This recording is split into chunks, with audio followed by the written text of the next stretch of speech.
Glória a Deus. Meu querido professor Marcos, eu vou pedir para o senhor endireitar a sua câmera agora a gente tem só três, porque o meu querido doutor Éder, o Éder William, ele me disse que teria um outro compromisso, 10 para as 8, bem antes da live. Eu falei, não, amém. Aí ele pediu para sair, eu falei, amém, guerreiro. Obrigado por você ter cooperado conosco aqui, pelo menos um pouco, né? Meu querido Rony Coser, eu queria fazer uma pergunta para o senhor, interessante, até porque o seu canal do YouTube eu acompanho direto, o Repensando Meu Cristianismo, e o senhor tem, de fato, vamos dizer assim, uma visão bem ampla em alguns assuntos, muito interessante, e de fato é repensando o meu cristianismo. E na sua opinião, sei que o senhor já é um assembleiano aí, quase, acho que uns 30 anos, né, que o senhor tem de assembleiano. Na sua opinião, até mesmo como doutor de teologia e membro da igreja, de alguma igreja local, o que precisaria mudar na Assembleia de Deus para ela avançar ainda mais? Fique à vontade, meu querido. Pergunta quente, hein? Ô Paulo, na verdade são 20... Olha, eu me vinculei às Assembleias de Deus em 6 de janeiro de 2002. Isso aí. Então nós temos 21 anos, anos. né? 21, isso aí. 21 anos de caminhada. Eu até brinco com a minha esposa, Dorinha, fala assim, amor, você respeita a Bleia porque eu tenho mais tempo com ela do que com você, viu? Ela morre de rir. Olha, o Paulo, eu acho muito importante essa pergunta, acho que esse é um momento, assim, muito rico aqui, estar aqui, poder falar sobre isso, acho que é muito rico para todos nós, especialmente para nós assembleanos, né? Porque eu acho que nenhuma instituição, Paulo, Marcos, ela deve se fechar a uma autocrítica, a uma autoanálise. Eu sou um assembleano eu sou assim, um apaixonado pela Assembleia de Deus, pela história da Assembleia de Deus. Meu objeto de pesquisa no doutorado tem ligação direta com a Assembleia de Deus. Então, assim, amo a denominação. Mesmo antes de ir para a Assembleia de Deus, eu cresci no movimento pentecostal e eu tive 2 denominações pentecostais ao longo da minha vida, mas mesmo antes de ir para a Assembleia de Deus, eu já frequentava a Assembleia de Deus. Quando eu digo ir para a Assembleia, me vincular de fato, né, a denominação, e isso só aconteceu mesmo em 6 de janeiro de 2002, eu tinha 17 anos, num momento muito difícil da minha vida, porque eu havia acabado de perder o meu pai, querido, né, então era um momento assim muito difícil, para mim me vincular às Assembleias de Deus naquele momento foi muito positivo, me permitiu conhecer novas pessoas, desenvolver novas atividades, me ocupar com novas coisas e ser acolhido também pela igreja, né? Então, eu acho que é muito interessante, mas todavia, devo dizer, conquanto ame a igreja, conquanto tenho uma relação com a igreja já de muitos anos, eu acho que é positiva essa autocrítica, né? Então, sim, a Assembleia de Deus, como uma instituição religiosa, ela tem pontos de melhoramento que merecem a nossa atenção, e eu vou destacar alguns aqui, vocês que nos assistem, Paulo, professor Marcos, é, na verdade, eu já tenho até refletido um pouco sobre isso, em alguns vídeos no meu canal, até mesmo escrevendo sobre isso, em aulas de teologia, e fico feliz de poder compartilhar com vocês. Um ponto que eu penso que seria muito interessante, e aqui só uma introdução rápida à minha fala nessa questão, Paulo, é que os pontos que eu vou tocar aqui, eu não estou, ao citá-los, eu não estou com isso inferindo que isso já não esteja sendo feito na denominação, né? A ideia é citar como pontos que eu entendo que podem ser potencializados, melhorados, né? Então, o primeiro ponto que eu destacaria é a necessidade de investimento em formação humana.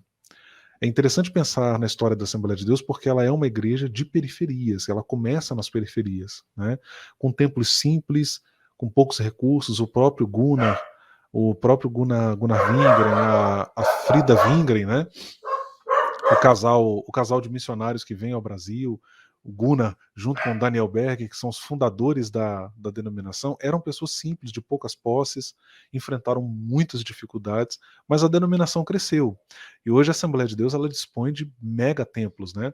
Eu visitei, por exemplo, a Assembleia de Deus em João Pessoa e fiquei impressionado com a estrutura lá, né? Assim, uma big estrutura. Aqui no estado também nós temos No Espírito Santo nós temos grandes templos, e parece que, curiosamente, uma denominação que surge nas periferias, depois ela vai ganhando os centros também, mas curiosamente parece que de algum modo a gente perdeu isso de vista, né? A Assembleia de Deus ela evidencia manter um fascínio por grandes templos, mega estruturas, investe-se muito em estruturas, e eu entendo, inclusive, que nós chegamos no estágio, colegas, em que a Assembleia de Deus, ela, pelo menos para uma parcela significativa das Assembleias de Deus no Brasil, nós saímos daquilo que é funcional para aquilo que é meramente estético. E eu entendo que isso é uma ofensa ao Evangelho do Senhor Jesus. Então, nós precisamos de bons templos? Claro. Precisamos de uma boa estrutura de som? Claro. Precisamos de bancos confortáveis? Claro. Precisamos que a igreja tenha um veículo próprio para atender às suas demandas? Claro. Né? Um ônibus. A minha igreja tem um ônibus, por exemplo. Eu acho que tudo isso é funcional. Entende, presbítero Paulo? Entende, professor Marcos? É a funcionalidade.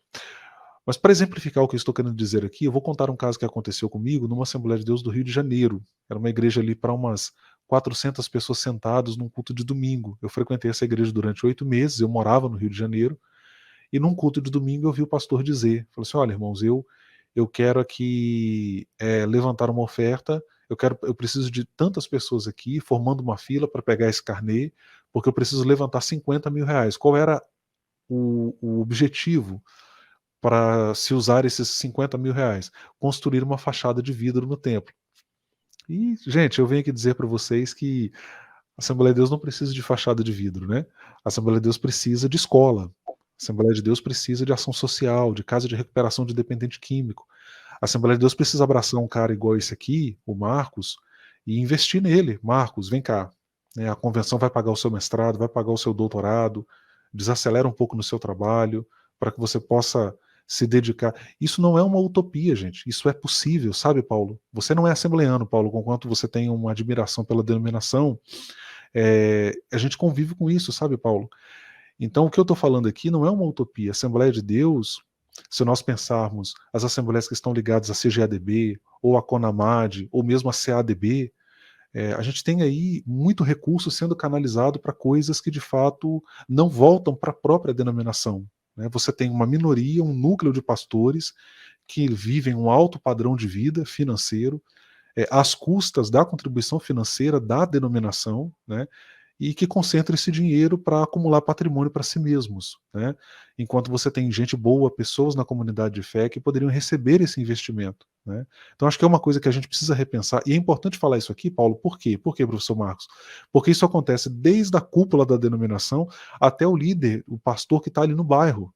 Eu vivi isso aqui no meu bairro. Eu vi gente aqui no meu bairro aparelhar a igreja e transformar a igreja em protetorado de família e canalizar recursos da própria igreja para interesses seus, né? E levantar uma big estrutura dentro de um bairro como Porto de Santana que fica ociosa. Uma big estrutura que fica ociosa, que não é usada. Você não tem ali uma creche funcionando, você não tem ali uma escola de ensino fundamental, você não tem nenhuma escola teológica funcionando. E você olha de fora, é aquela estrutura linda, ou seja, um elefante branco. Né? Dinheiro e mais dinheiro. Aqui no bairro, para vocês terem uma ideia, Porto de Santana é um bairro de classe média baixa, vamos colocar assim, com alguns bolsões de pobreza. Dentro do bairro aqui tem um templo que está avaliado em mais de R$1 milhão. Dentro do bairro. E é um templo ocioso, que fica ali ocioso, que atende aos interesses da família, que pastoreia a igreja, né? E aquilo é usado, e não tem. Então, assim, o ponto que eu quero chegar aqui é isso se reproduz pelo Brasil. A gente precisa pensar a formação humana, investir em pessoas, né? Investir em seres humanos. Um outro ponto, Paulo, vou buscar ser mais objetivo, até para não estender muito a resposta, que eu acho que é distribuir melhor a riqueza que é adquirida pela denominação. A Assembleia de Deus é rica, a Assembleia de Deus não é mais uma denominação pobre. Né? Pobres são as congregações, mas quando você olha os campos, você tem campos aí, por exemplo, em Minas Gerais, a Assembleia de Deus tem uma força enorme. Eu atuei em Minas Gerais durante alguns anos como historiador de um departamento de missões. Eu soube de campos lá com 220 congregações, né? E essa riqueza se concentra na sede, se concentra, boa parte dela, né? Se concentra muitas vezes na mão de pastores que se tornam senhores feudais da igreja, né? Que ele fica, o filho entra no lugar, sai o filho, entra o neto, né? E a igreja vai aceitando aquilo ali também. Muitas vezes, quando há uma ruptura, é muito conflituosa. Eu sou um pouco radical nisso, sabe, Paulo, presbítero Paulo? Eu acho que o dinheiro da comunidade de fé tem que voltar para a comunidade de fé. Eu não sou contra que o pastor seja bem assalariado, tenha um bom salário, seja bem pago, seja valorizado. Se a igreja é rica, eu acho que o salário do pastor tem que ser alto, porque a igreja tem condições de pagar. Para mim está tudo bem. Mas a gente tem visto excessos nessa questão, né? E o dinheiro se concentra nas mãos de uma minoria que lidera e usa esses recursos, e esses recursos não voltam para a igreja, para a própria Assembleia de Deus. Veja, presbítero Paulo e professor Marcos, não sei se o Marcos sabe disso, há uns anos atrás, eu acho que uns 15 anos atrás, ventilou-se na CGADB a ideia de criar uma operadora telefônica da denominação. E olha que interessante, falava-se em criar uma operadora e não se falava em fundar uma universidade. Olha que coisa contraditória, né? Você pensar o papel, a relevância que uma instituição de ensino superior tem, não apenas para a própria denominação, mas também em âmbito social, né? Então nós já éramos para termos, dispormos de uma universidade assembleana, né? Isso é possível de se fazer, já éramos para ter isso há muito tempo. O que nós temos hoje? A FAECAD, que é, claro, uma instituição muito importante, tive o prazer de conhecer, mas é uma faculdade ainda pequena, considerando-se o que é o ensino superior hoje, com apenas 2 cursos, né, autorizados ali, cursos de graduação, eu digo pedagogia e teologia. Ela parece que tentou autorizar o EAD, mas ao que parece não caminhou, infelizmente, né. Eu de cá fico na torcida pela FAECAD, o meu desejo é que a FAECAD prospere, porque é a Assembleia de Deus, né, está levando o nome da Assembleia de Deus, é relevância social da denominação. E você vê que é uma faculdade que está ali lutando para se manter, né? Então, assim, eu penso que muito mais pode ser feito nessas questões. E a gente precisa realmente repensar isso. Glória a Deus. Eu não vou comentar nada porque o senhor falou muito bem, explicou bem e abordou 2 pontos aí muito interessantes, né? E bíblico, inclusive, por exemplo, quando a gente analisa em Atos dos Apóstolos, capítulo 2, a partir do versículo 42, ali me chama muita atenção, a qual vai falar que estavam todos reunidos ali e eles não tinham falta de nada, né? E a gente vê realmente esse desnível de questão de condições financeiras, e aí as pessoas investem muito em templos, os obreiros, os líderes, investem muito em templos, e muita gente, membros da igreja, inclusive, pode estar passando necessidade, né? E muitas das vezes eles colocam um pano no rosto e não consegue ver isso.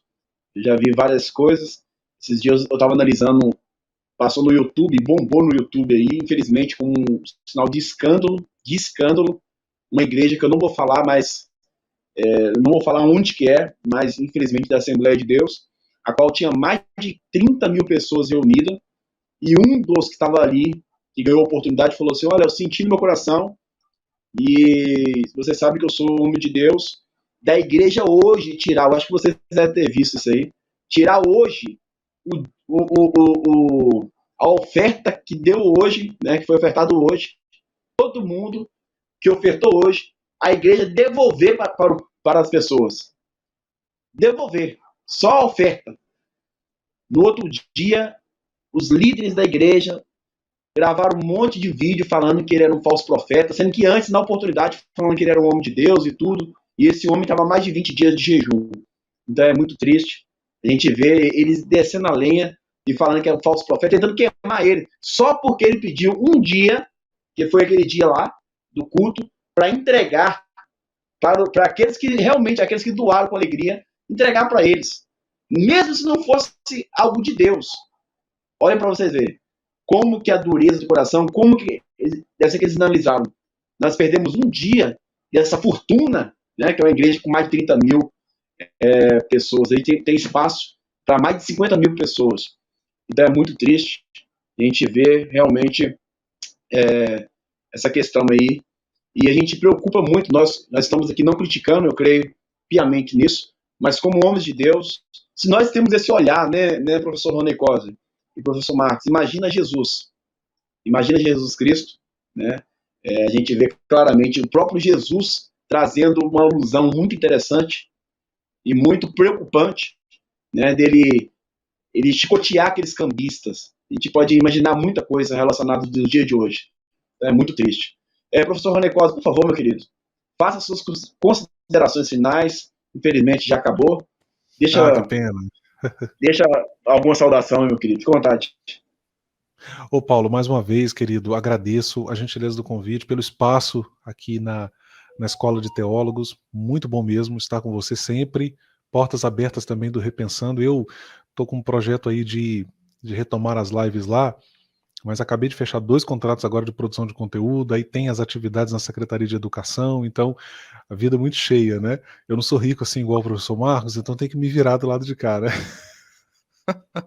Essa foi a heresia da live hoje, né, professor Marcos? Rico Mas das assim, bênçãos de Deus. isso aí, isso aí. Ele fez uma conversão boa ali, né, Paulo? E as Viu? portas estão abertas para você, abertas também para o professor Marcos, nosso amigo, e quero poder mais adiante aí, quando cumprir aqui algumas tarefas, né? Ter vocês também lá no canal, a gente fazer um bate-papo lá também, vai ser muito bom. Quero, de repente, até tentar criar uma rotina no canal, de ao menos, pelo menos a cada 15 dias, fazer uma live, acho que vai ser muito legal, muito bacana, assim, eu gosto de pensar no Repensando como um espaço de escuta, né? Não é apenas um espaço ali onde eu vou trazer apenas quem pensa como eu, professor Marcos, eu, Paulo que está aqui, presbítero Paulo que está nos, já divergimos em alguns pontos, em algumas questões, e no entanto estamos aqui conversando, acho que isso é absolutamente saudável e as portas do Repensando também estão abertas para vocês lá.